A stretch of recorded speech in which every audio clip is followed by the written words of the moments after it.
bisa kita simak bersama-sama, ini adalah proses pengunduran dirinya Presiden Soeharto. Akhir masa Orde Baru. Pak Harto itu sebenarnya kaget, teman-teman. Awal Mei itu berangkat ke Kairo, Mesir. Ikut konferensi tingkat tinggi untuk kepala negara dan kepala pemerintahan di sana.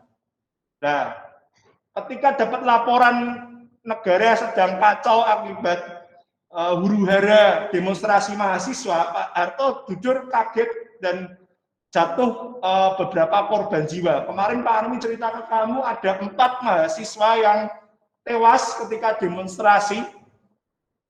Disebut peristiwa apa, teman-teman? 4 mahasiswa yang tewas di demonstrasi menurunkan Soeharto di tanggal 13 Mei tahun 1998. Peristiwa apa namanya? Trisakti, tepat sekali Kathleen ya. Yang akhirnya menelan 4 korban jiwa ya. Ada 4 mahasiswa Trisakti. Jadi teman-teman besok yang kuliah di Trisakti setiap tanggal 13 Mei pasti libur untuk memperingati peristiwa mengenang 4 mahasiswanya yang tewas dan sayangnya belum ketemu siapa dalam pembunuhannya. Jadi ini jadi pengenang untuk pelanggaran hak asasi manusia. Ya, ada si korbannya itu ada 4 yaitu Elang Mulya Lesmana, Hafidin Royan, Hendriawansi dan Heri Hertanto. Di PDF-nya Pak, di PDF di modulnya Pak Arwi sudah ada itu. Ya 4 nama itu. Nanti bisa kamu buka dan kamu baca. Ya. Nah, bagi yang kuliah di Trisakti libur, tapi kalau kamu nggak kuliah di Trisakti mau libur, ya nggak apa-apa, itu konsekuensi kamu pribadi.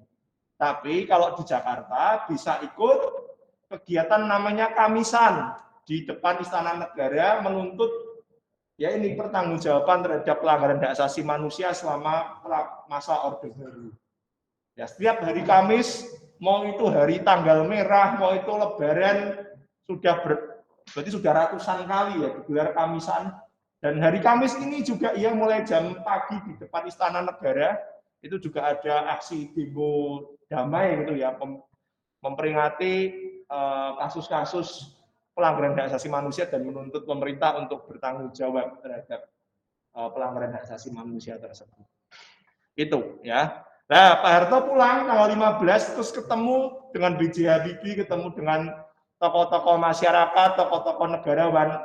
Sebenarnya Pak Harto tidak mau turun dari jabatannya, teman-teman.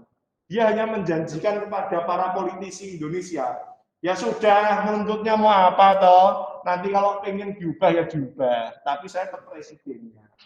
Nah, titik puncak perubahannya Pak Harto kemudian melunak dan akhirnya memang mengundurkan diri adalah di poin kedua itu. Ketika Harmoko di tanggal 16 Mei tahun 1998, Harmoko itu adalah seorang ketua Golkar, ketua Partai Golkar, mantan Menteri Penerangan di zaman awal-awal Presiden Soeharto memimpin Orde Baru.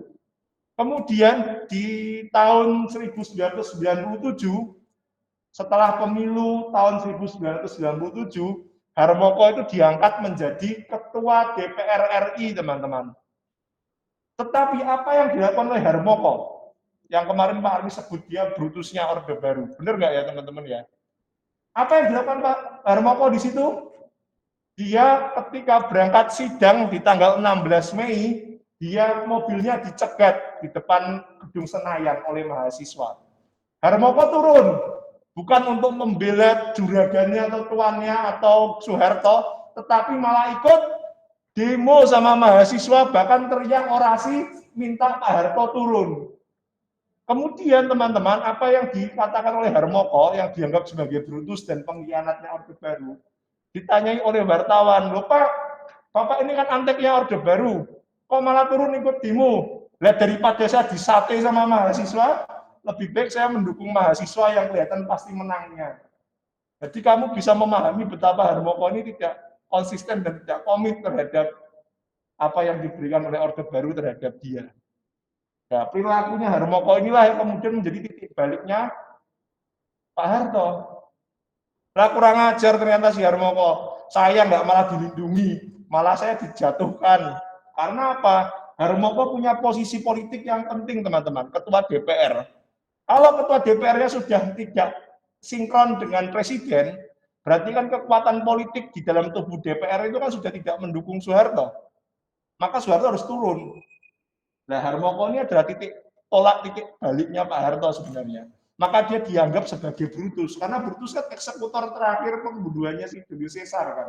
Dia penikam terakhir, penikam terbanyak dan penikam terakhir untuk memastikan si Julius Caesar itu tubuhnya ditusuk ratusan kali itu ada si Brutus itu. Dan Harmoko menjadi tokoh sentral pembunuhannya itu. Ini yang terjadi di Orde Baru, ya. Jadi ada pengkhianatnya, teman-teman.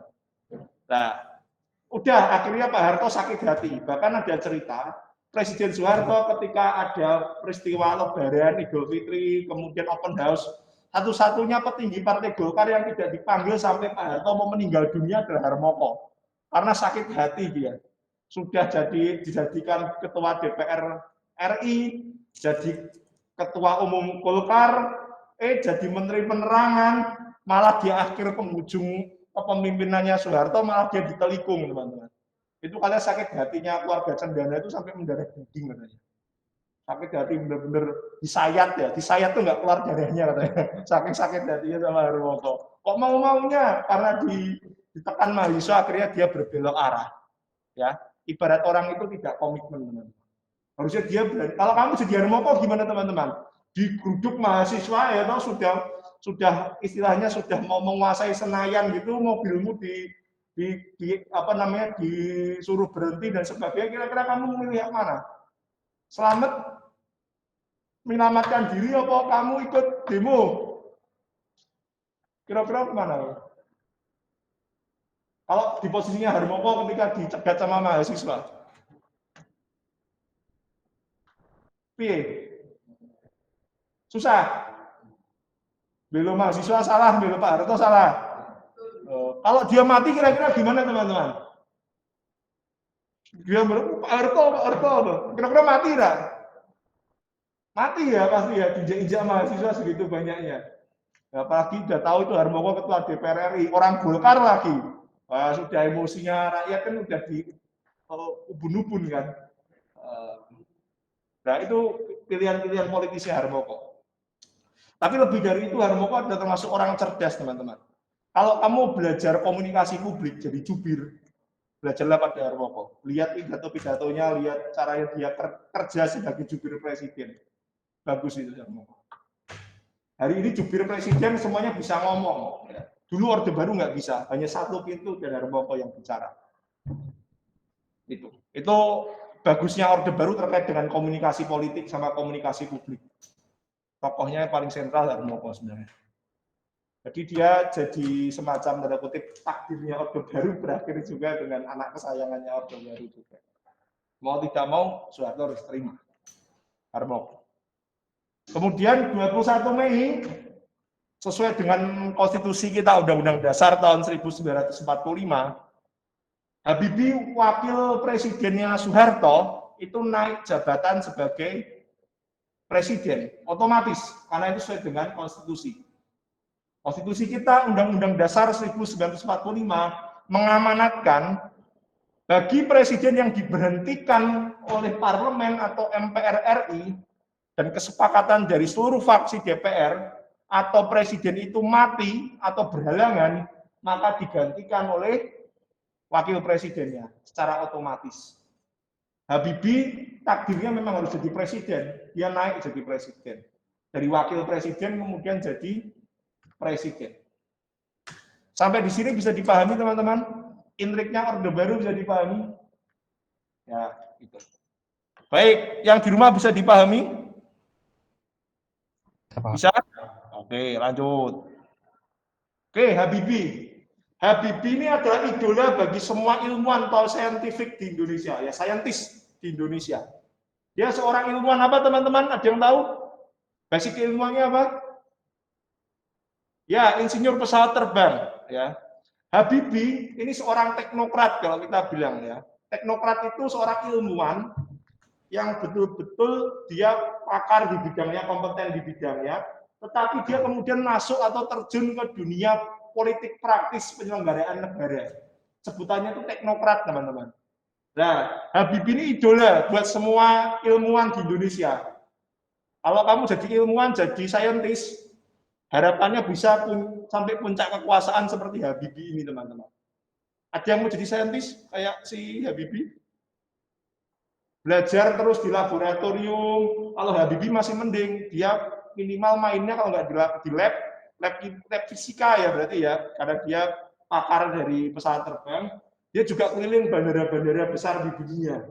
Karena dia termasuk ilmuwan yang punya hak paten terkait dengan ilmu apa secara fisika namanya? Crack ya. Crack itu selah antara sayap dan tubuh pesawat ya. Ada teori fisikanya. Pak Armi akan jabarkan teori fisikanya ya. Kamu silakan cari sendiri ilmunya. Itu yang punya ilmunya adalah Habibie. Seorang teknokrat, ilmuwan yang dia kemudian jadi presiden. Ya. Ini basicnya adalah ilmuwan, teman-teman. Maka apa yang dilakukan Habibie? Habibie itu menanggung dosanya Orde Baru. Langkah pertamanya adalah membebaskan semua tahanan politik. Budiman Sujatmiko, PRD itu dibebaskan oleh Habibie juga. Karena waktu itu ditangkap masuk LP Cipinang oleh Orde Baru. Kemudian yang kedua, kebebasan pers. Habibie membuka semua keran kontrol persnya Orde Baru. Ya sudahlah, dibuka saja media-media massa apapun boleh atas nama demokrasi. Langkah keduanya Habibie. Langkah ketiga dan keempat ini akan saya repetisi.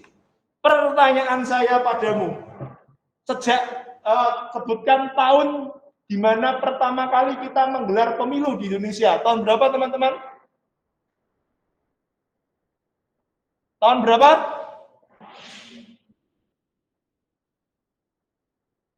Pertama kali kita pemilu tahun 55. Siapa sih jawab mau?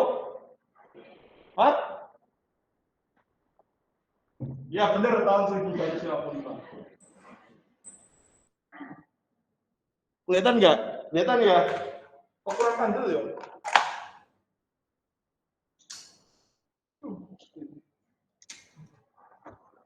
Jadi harus nih ambil alat nih. Bentar ya. Saya sebentar. Ingat-ingat lagi pemilu kita sampai tahun berapa di masa Orde Baru di India itu.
Sudah?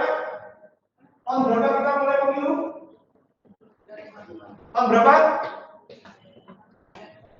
Oke, 1955.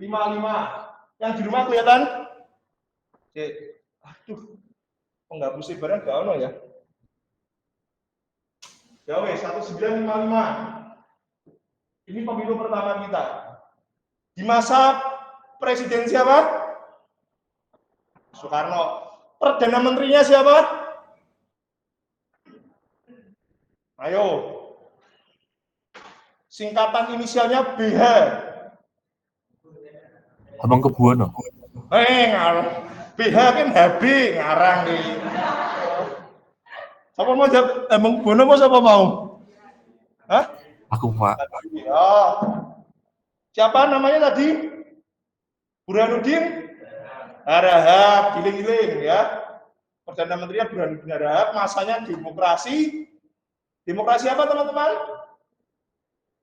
Liberal, bener Anthony ya. Oke, baik. Setelah tahun 1955 kita pemilu lagi tahun berapa?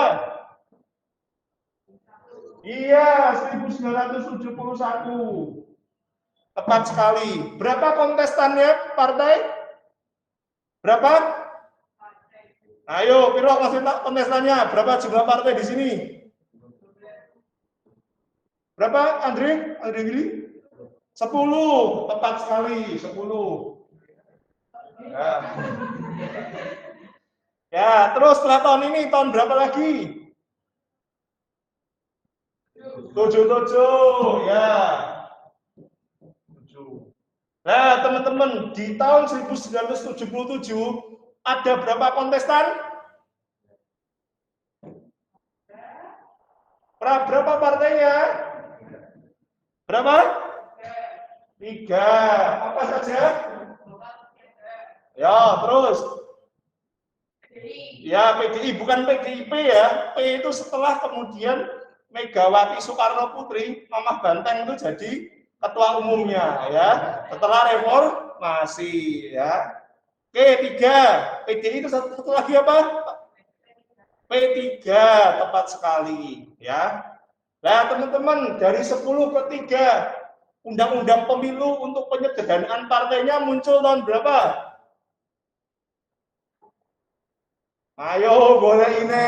Ayo, berapa? Berapa? Berapa nih?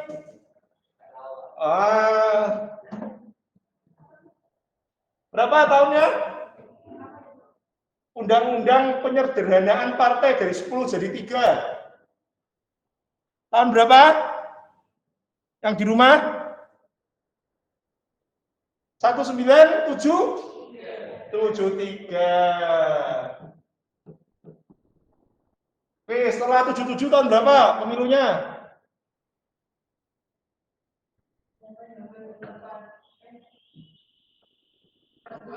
Ya, 82 terus. Ya, 87 terus. Ya, terus. Oke. Nah, stop sampai di sini. Ada 3 partai yang terus yang terus ikut sebagai kontestan pemilu di tahun ini. Yang menang siapa teman-teman di 5 pemilu ini? Golkar. Warnanya apa? Kuning, lambangnya pohon beringin ya. Itu teman-teman. Ini bukan pendidikan kader partai ya. Ya, ini teman-teman. Terus hari ini yang jadi sasarannya untuk partai-partai politik adalah kalangan milenial seperti kamu. Menurutmu, menurut analisismu, kenapa kok yang disasar hari ini? Kenapa kok kader-kader milenial setingkat denganmu, anak-anak SMA, mahasiswa baru gitu-gitu? Kenapa? Kenapa partai-partai kita di Indonesia lebih menyasar ke kader milenial? Inovasi boleh, penguasaan teknologi media sosial untuk promosi lebih bagus ya. Hari ini kader-kader partai pakai media sosial apa teman-teman yang lagi hits?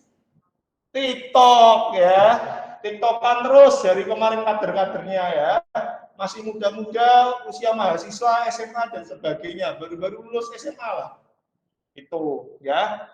Terus kemudian penggunaan media sosial untuk promosi. Yang kedua, kenapa kok milenial yang lebih dominan disasar oleh partai-partai politik hari ini?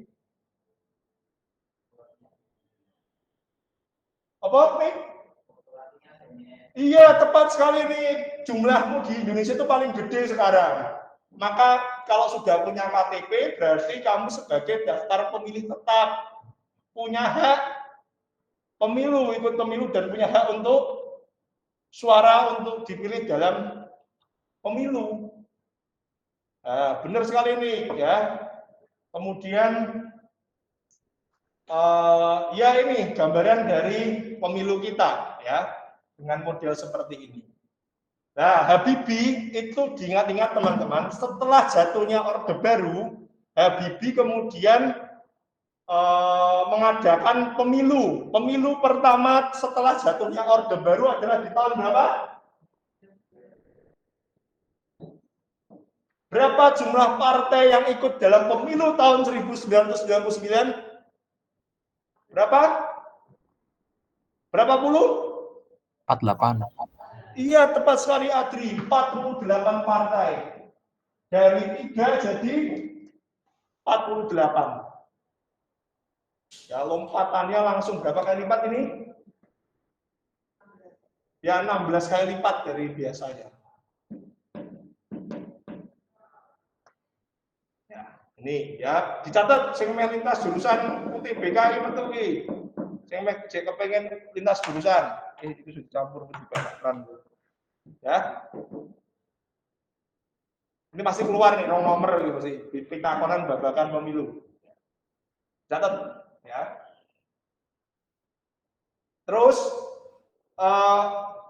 Habibie harus melakukan pemilu. Itu amanat dari suksesi kepemimpinan Orde Baru yang runtuh itu harus menggelar pemilu.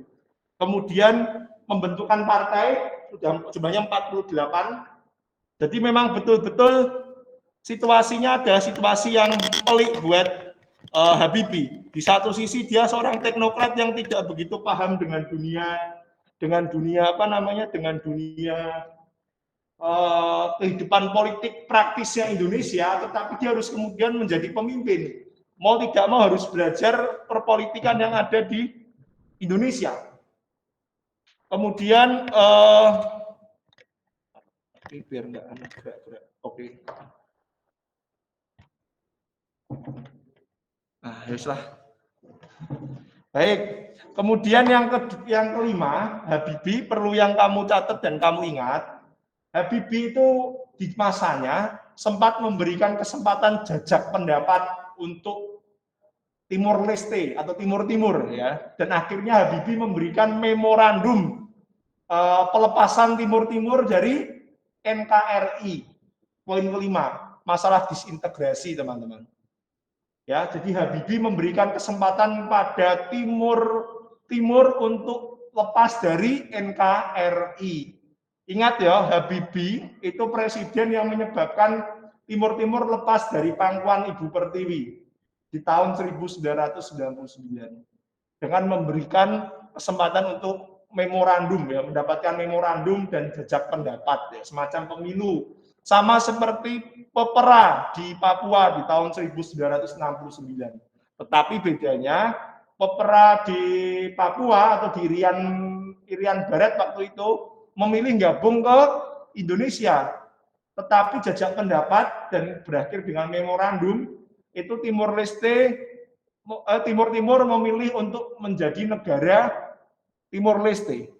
Dan hari ini teman-teman, Timur Leste itu mata uangnya apa teman-teman? Ada yang tahu mata uangnya Timur Leste? Dolar Amerika teman-teman. Maka dulu ketika saya kuliah, banyak teman-teman saya itu disekolahkan ke Indonesia. Ya, angkatan saya cukup banyak anak-anak Timur Leste. Mereka itu kalau dapat beasiswa dibayar pakai uang dolar Amerika. Jadi nonton TV, kalau nanti harga dolar rupiahnya di Metro TV itu ya, yang setiap jam 8 pagi itu, dolarnya munggah, mereka mesti pesta malam harinya teman-teman. Karena bisa ditukar, nilai mata uangnya naik. Itu yang terjadi. Dulu sampai 12.000 kalau nggak salah. Dari harga 10 sampai 12 ribuan sekitar segitu. Itu teman-teman ya. Kemudian yang perlu teman-teman catat lagi, analisis lagi, Timor Leste atau Timur Timur sebagai bagian dari provinsi ke-27 kita itu selalu berulah. Kita lihat rekam jejak sejarahnya. Kita repetisi materi kelas 12 semester 1 tentang Orde Baru. Timor Leste bergejolak ya kemudian meminta untuk berintegrasi dengan Indonesia itu setelah mengalami operasi Seroja di tahun 1974 sampai dengan tahun 1975. Operasi militer. Yang mendanai siapa, Pak? Yang mendanai Amerika Serikat, minta bantuan Indonesia. Tujuannya apa, Pak? Tujuan utamanya adalah kekhawatiran Amerika dalam situasi perang dingin dan kekalahannya Amerika di Vietnam di tahun 1975.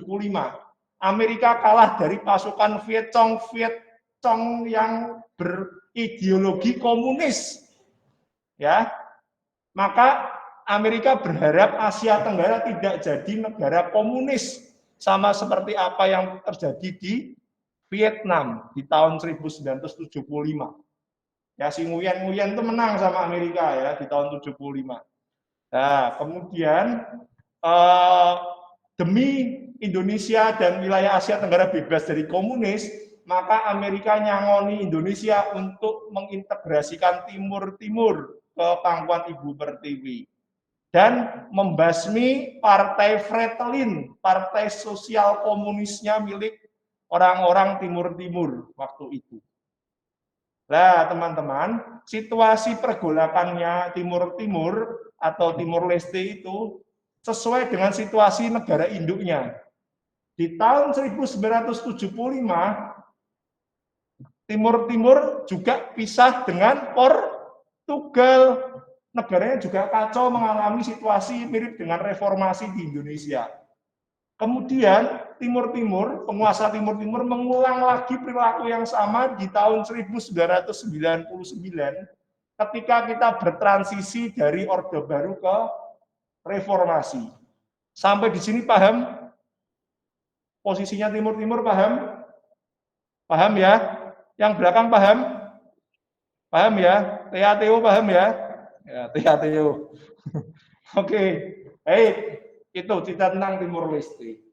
Nah, Pak, kaitannya Timur Leste sama Indonesia apa? Dulu, ketika geger Timur-Timur, ada uskup dari Yesuit ya bernama Uskup Belo yang dapat Nobel Perdamaian. Tetapi setelah kemudian jadi negara Timor Leste, si uskup ini pindah jadi warga negara Timor Leste. Jadi Indonesia nggak ada yang pernah dapat Nobel satupun. Tetapi di Indonesia juga ada satu sastrawan yang diusulkan dapat Nobel Sastra. Tahu siapa namanya? Oh, wali kelasmu Pak Har, Pramudia, Pak. Iya, Pram, tepat sekali ya Pak Noel. Sayangnya Pramudia Anantatur sudah meninggal. Syarat dapat Nobel Sastra atau Nobel-Nobel lainnya adalah beliaunya masih hidup, walaupun hidup itu katakanlah kena stroke, nggak bisa bangun, tangannya sudah keder gini. Nah, itu masih boleh, asal masih ada napasnya ya. Tapi sayangnya si Pram sudah meninggal ya. Bener Evan ya, Pramudia Anantatur. Ada yang tahu karyanya Pram? Iya, tepat sekali Angelique ya. Bumi Manusia itu novel satu rangkaian namanya Tetralogi Buru. Karena dulu Pram pernah jadi narapidana politik Orde Baru dan dipenjara di Pulau Buru, Maluku. Dia bikin 4 buku novel. Yang pertama Bumi Manusia, yang kedua Anak Semua Bangsa, yang ketiga namanya novelnya Jejak Langkah judulnya, yang keempat Rumah Kaca. Tuh, ini malah aku ngajar sastra nih gitu ya. Ini pengetahuan buatmu. Nanti konsep ke Pak Hari ya Pak, tolong dibedahkan tentang Bumi Manusia, Anak Semua Bangsa, Jejak Langkah, dan Rumah Kacanya Pram Pak, Tetralogi Buru lah. Ini malah api ya. Sekalian Pak Armi ngerepetisi materi sejarah wajib kelas 11 karena isinya adalah materi novel sejarah itu teman-teman. Ya. Cerita lumayan ya Pak Armi asal badani materi kelas 11 ya. Sejarah wajib itu di sana itu materinya ada di novelnya Pak. Gitu teman-teman, sampai di sini ada pertanyaan. Terus kemudian ekonomi, perbaikan ekonomi. Sekarang kurs nilai 1 dolar berapa rupiah? 14.000. Di zaman Orde Baru kita sempat sampai 17.000. Sebenarnya situasi kita hari ini karena COVID itu situasi yang rentan, teman-teman. Ya, kalau melonjak ke 3.000 lebih gampang atau lebih mudah turun? Lebih gampang naik atau lebih gampang turun? Naik. Ini bahaya sebagai Indonesia. Kita yang kelas menengah nggak merasa. Nah, kemudian biasanya kalau kalau kurs moneternya seperti ini, biasanya yang digenjot sama pemerintah itu pajak, teman-teman. Maka isunya kemudian Sri Mulyani minta pajak apa teman-teman, cukai rokok dinaikkan. Tujuannya adalah untuk menambal dana moneter kita biar fiskalnya itu naik, moneternya ketekan turun, kursnya turun. Wah, ini aku cerita ekonomi malah ya. Nanti kalau mau belajar ekonomi, belajar sama Pak Singgi sama Pak Unggul ya, kalau yang mau belajar ekonomi. Jadi biasa pemerintah akan punya kebiasaan kalau kemudian kursnya naik, biasanya ditekan itu penerimaan pajaknya supaya ikut turun kursnya itu. Ya, maka isu yang dilemparkan tuh cukai rokok, terus pendapatan yang kemarin di Dikobusur apa kemarin diminta Sri Mulyani bayar pajak berapa persen? 35% dari pendapatannya dia. Semakin karena pajak kita modelnya ini aku tidak pajak progresif. Jadi semakin bayaranmu semakin tinggi, maka pajakmu akan semakin besar. Indonesia sistemnya progresif, bukan kalau di Inggris flat, Belanda flat tipikalnya. Jadi pajaknya itu rata orang kerja itu sekitar 40 sampai 45%. Tetapi yang namanya masuk rumah sakit, yang namanya terlantar nggak open sama keluarga, masuk panti sosial itu dibiayai semua oleh negara. Kamu mati nggak ada ngubur, dikuburkan mbak negara, ya amit-amit anakmu rak peduli mbak awakmu, kamu dikuburkan negara. Itu di negara Eropa, teman-teman. Di Belanda, Inggris, Jerman seperti itu. Ya, pajaknya gede tapi fasilitas publiknya juga seimbang. Di Indonesia pajaknya gede, belum mesti podo yang diberikan untuk warga negaranya. Kelemahannya kita itu, pajak progresifnya nggak setimpal dengan apa yang diberikan fasilitas negara. Ini malah cerita ekonomi Pak Arwin. Ya itu intermezzo aja. Pengetahuan buatmu. Ya, nanti ditanyakan orang tua atau kakak nenek ya yang pernah tinggal di Belanda dan di Eropa terkait dengan pembayaran pajak personal bagaimana tentunya. Ya, flat atau progresif. Kalau kita progresif di atas 4,5 juta itu 10%. Kalau di bawah 4,5 juta itu di atas 4,5 juta itu 5% potongannya. Begitu berlanjut naik terus. Yang kalau si Dedi memang harus di atas 35 dan 45 gitu. Karena memang benar-benar tajir melintir, jadi harus pajaknya harus gede juga. PPH ya, pajak penghasilan persorangannya gede. Itu teman-teman. Ya. Oke, masuk yang berikutnya, kebijakan otonomi daerah. Teman-teman kemarin sudah Pak Armi ceritakan tentang para raja-raja kecil dan bupati. Sudah ya, otonomi daerah bukan kemudian memudahkan daerah untuk maju berkembang menjadi daerah yang menyejahterakan rakyat ya, tetapi malah banyak muncul raja-raja kecil, bupati, wali kota yang korup, teman-teman. Para penghuni alma mater LP, Cipinang sama Rutan KPK ya. Oke, kita lihat yang nomor G ini, teman-teman. Otonomi daerah itu membuat Indonesia bertumbuh. Ada 34 provinsi di Indonesia dengan 540 kota dan kabupaten. Ada 2 provinsi baru di Indonesia, yaitu Kalimantan Utara dan Sulawesi Barat. Apa nama ibu kotanya Sulawesi Barat dan Kalimantan Utara, teman-teman? Ada yang tahu? Tanjung Selor buat yang Kaltara, ya tepat sekali, Angelik. Yang Sulawesi Barat? Apa? Mamuju. Iya, Mamuju, tepat sekali Adri. Ya, diingat-ingat ya, itu 2 provinsi baru kita. Ya. Tuh. Nah, teman-teman, ini cerita dari Pak Armi. Kalau ilmunya Pak Armi sejarah itu kepake nggak Pak? Kepake. Dan kita sangat bergembira ketika ada kota atau kabupaten yang mengalami pemekaran akibat otonomi daerah. Bisa dibayangkan ada 540 teman-teman, kota kabupaten se-Indonesia. Nah, apa yang dicari sejarawan Pak dari penetapan pemekaran kota atau kabupaten? Ada 3 hal teman-teman. Yang pertama adalah untuk menetapkan hari jadi kota tersebut. Semarang hari jadinya tanggal berapa ya? Ada yang tahu? Setiap tanggal berapa kita memperingati hari jadi kota Semarang? Tanggal 2 Mei. 2 Mei, tepat sekali Adri. Ya, 2 Mei. Nah, itu harus ada bagi setiap kota yang mekar atau mengalami otonomi daerah. Tugasnya sejarawan sorry Pak Armi untuk mencarikan.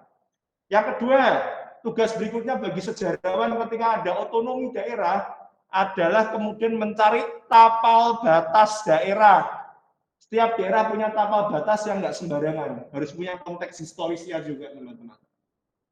Nah, kemudian yang terakhir, yang ketiga adalah bagi sejarawan itu mencarikan nama tokoh daerah atau pahlawan di daerah yang syukur-syukur bisa jadi pahlawan nasional. Tujuannya apa Pak? Ya ini bagian dari pride ya, kebanggaan buat daerah. Dan setiap daerah pasti punya. Minimal jadi nama para pahlawan daerah itu jadi nama jalan, tepat sekali. Nama jalan. Ya, si Vira ya, nama jalan. Jalan, kemudian tugu. Yang paling vital adalah nama bandara bisa, rumah sakit teman-teman. Coba lihat di Jawa Tengah, rumah sakit kebanyakan adalah nama tokoh daerah. Semarang ada apa teman-teman? Karyadi, terus apa lagi? Wongsonegoro, apa? Wongsonegoro, Pak RT Wongsonegoro itu di Ketileng sana. Yang rumahnya daerah Kelipang dan sebagainya di sana itu. Apalagi Suwondo, Tugu, rumah sakit Tugu. Nah, kemudian nama-nama patung. Nah, kalau patung di dekat Paragon itu patungnya tokoh siapa ya teman-teman ya? Ayo Paragon sing do nonton siswan kuwi ana patung di ujung jalan. Tendean, Pak. Diri tendean. Ya, Pierre Tendean, tepat sekali Noel. Yang di depan Hotel Metro Johar, sapa kuwi? Ayo ke wong Semarang ra ngerti siapa tokoh di depan yang torsonya di depan patung di depan Hotel Metro Pasar Johar. Kinarto Sabdo ya Pak? Iya, tepat sekali Mailin, Kinarto Sabdo. Itu kalau kamu pengen tahu ya, Kinarto Sabdo itu yang lagu, dia pencipta lagu, seorang sastrawan, seorang seniman Jawa, Gaya Surakarta ya, itu orang asli Semarang. Kalau kamu sering nonton konsernya Soimah, senengnya nyanyi Anoman Obong, lah itu lagunya Kinarto Sabdo teman-teman. Sing nyanyi ini nanti Soimah mendelik suaranya nanti itu lagunya Kinarto Sabdo. Ya, ini kok kurang dolan kita acah ini ya. Kamu mainnya ke Paragon terus, ke Tentrem terus sih. Main sekali-sekali misalnya nonton Waduk Jati Barang, itu naik kapal, nonton Gua Kreo, ya. Anya pernah Jati Barang nggak tahu? Aduh Gusti, kowe tahu Jati Barang? Pernah nonton mancing? Ya, oke. Gua Kreo? Pernah nonton apa sana? Ayo. Yang lainnya pernah? Waduh, saya kamu udah mau lulus dari Loyola, orang daerah nggak pernah nonton gandannya Semarang ya. Khawatir Omikron. Oke, baik ya. Itu ya, teman-teman untuk diingat-ingat ya. Ini pendidikan dasar sebenarnya. Harusnya Bu Hilda juga harus paham. Mulok ini penguatan lokal bahasa Jawa itu juga Kinarto Sabdo ya diajar ke. Ya, kalau Pierre Tendian memang tanggung jawabnya Pak Armi karena itu sejarah ya. Rumahnya masih ada kok Pierre Tendian di dekat DKI Beringin. Walaupun sudah banyak perombakannya. Gitu teman-teman, itu otonomi daerah ya. Itu. Maka ilmunya Pak Armi kepakai. Itu ilmunya Pak Armi. Yang lain juga ada pasti. Nah, nama Suwondo itu adalah seorang dokter yang punya kehebatan ya, orang asli Semarang terkait dengan penanganan demam berdarah dan penyakit-penyakit yang hubungannya dengan nyamuk, teman-teman. Itu tokoh nasional juga itu. Peneliti nyamuk-nyamukan ya, tapi dokter ya. Itu teman-teman yang besok belajar kedokteran harus tahu itu tokoh itu. Itu orang Semarang itu, teman-teman. Bahkan si Suwondo itu pernah minta satu Semarang itu disemprot dari udara oleh pesawat terbang, teman-teman. Karena kota kita ini kota yang parah kena endemik wabah penyakit itu banyak, teman-teman, Semarang itu. Saya baru tahu karena waktu kuliah saya belajar sejarah kedokteran waktu itu. Yang ngajar Prof. Endang Ambarwati, FK Undip dulu. Saya belajar dari beliau. Semarang itu toh, Mas Mbak sekalian, itu area wabah sejak zaman kolonial. Karena tempat kita itu dataran rendah, banyak sungainya, rawa-rawanya banyak. Maka tempat sarang nyamuk, sarang tikus dan kawan-kawan. Difteri, disentri, pes, ya, kolera, kudis, kurap, macam-macam itu terkena semua di Indonesia, terkena semua di warga Semarang, teman-teman, termasuk malaria dan demam berdarah. Ya, dan Semarang area yang sangat rawan. Termasuk hari ini kita benar-benar jadi kota yang sangat menjijikkan terkait dengan bangkai tikus. Ada satu penyakit yang membunuh beberapa warga Semarang dan sering terjadi, yaitu leptospirosis. Pernah dengar? Yang anak-anak dokteran, yang mau masuk dokteran, itu penyakit zoonosis. Wah, Pak Armi ngerti teman-teman. Penyakit yang perantaranya adalah ya hewan atau ya zoonosis. Hewan yang kemudian punya cairan sekresi ingus, kotoran. Bener nggak? Oh, aku sih biologi malah ya. Ya, coba kamu kalau jalan ke Loyola deh, lihat kanan kiri. Itu kan tak kira ono wong apa jenis senam. Coba kamu lihat kanan kiri kalau mau ke Loyola, di beberapa gang di sepanjang dekat Loyola berhubungan selalu ada bangkai tikus yang ditaruh di pinggiran jalan. Bener apa ora? Hari ini yang lewat Widoharjo siapa? Lewat jalan Widoharjo. Widoharjo ini kono ki lho. Dokter Cipto ono lho. Itu hari ini ada 3 bangkai tikus yang khususnya terburai di tengah jalan. Semarang terkenal dengan bangkai tikusnya, teman-teman. Jadi mati, tikus itu dibiarkan di tengah jalan biar didak, atau enggak kalau ditangkap dimasukkan ke plastik ya, dilempar di jalan biar dikelindes sama mobil atau motor. Cara membunuh tikus di Semarang seperti itu, teman-teman. Dan itu penyebab leptospirosis. Apalagi kalau kena banjir. Tetangga saya ada yang sekeluarga meninggal, teman-teman, karena pedagang di Pasar Johar sebelum dibongkar itu. Sekeluarga meninggal dalam tempo sehari di Rumah Sakit Karyadi.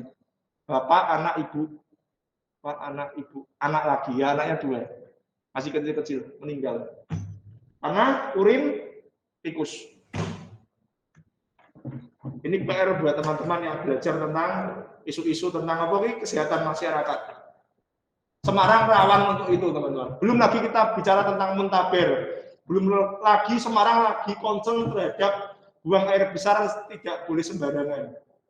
Hari ini teman-teman akan lihat di sepanjang Semarang itu masih bermasalah dengan kasus jamban dan septic tank. Di Wong Semarang itu BAB ini sembarangan, teman-teman. Kalau kamu mau tahu. Kotanya kotor ini sebenarnya. Kamu aja yang melihat sini bersih, wangi, nggak ada nyamuknya. Tapi sebenarnya ini parah. Rawan penyakit. Bagi yang besok belajar dunia kesehatan, Semarang itu objek kajian yang dalam dan sudah menyejarah terkait penanganan penyakit yang nggak pernah usai.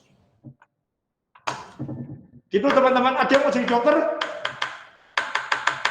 Oh, tanya. Jangan jauh-jauh dari Semarang. Semarang banyak objek untuk kamu kaji, untuk kamu dalami sebagai dokter besok. Ya, Pak Armi bocorin nano senjata. Itu materi kuliahnya Pak Armi dulu, ya, terkait dengan kesehatan itu. Dulu ada mata kuliah namanya sejarah kedokteran. Ada 2, sejarah kedokteran sama sejarah kesehatan masyarakat. Tapi yang sejarah kesehatan masyarakat Pak Armi nggak ikut. Itu bahas godok, bahas sejarah penanganan influenza, flu Spanyol, flu hari ini, corona dan sebagainya, flu justisian dan sebagainya itu. Tapi Pak Armi nggak ikut kelasnya itu. Ikutnya yang kedokteran.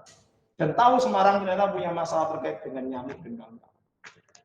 Bagi teman yang mau jadi dokter, ojo-ojo mulai praktekmu. Semarang banyak. Ya. Oke, lanjut.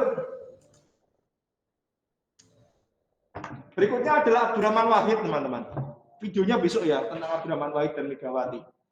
Abdurrahman Wahid atau Gus Dur ini tokoh nasional yang bapaknya dan kakeknya itu adalah tokoh nasional, pahlawan nasional. Ada yang tahu mbahnya Gus Dur siapa? Pelopor pertempuran 10 November Surabaya. Ngawur utomo. Kiai Haji Hasyim Asy'ari.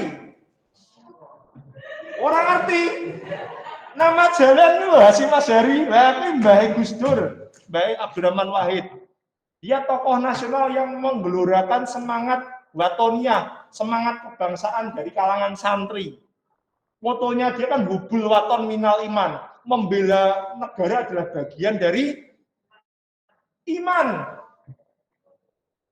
Wih, semangat TNU teman-teman. Nahdlatul Ulama itu punya semangat itu yang diwariskan oleh mbahnya Gus Dur dan termasuk pendiri dari organisasi massa Nahdlatul Ulama.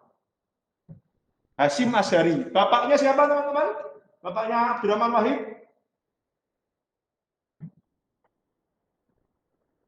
Masih ngerti? Pahlawan nasional juga? Wahid Hasyim, Pak.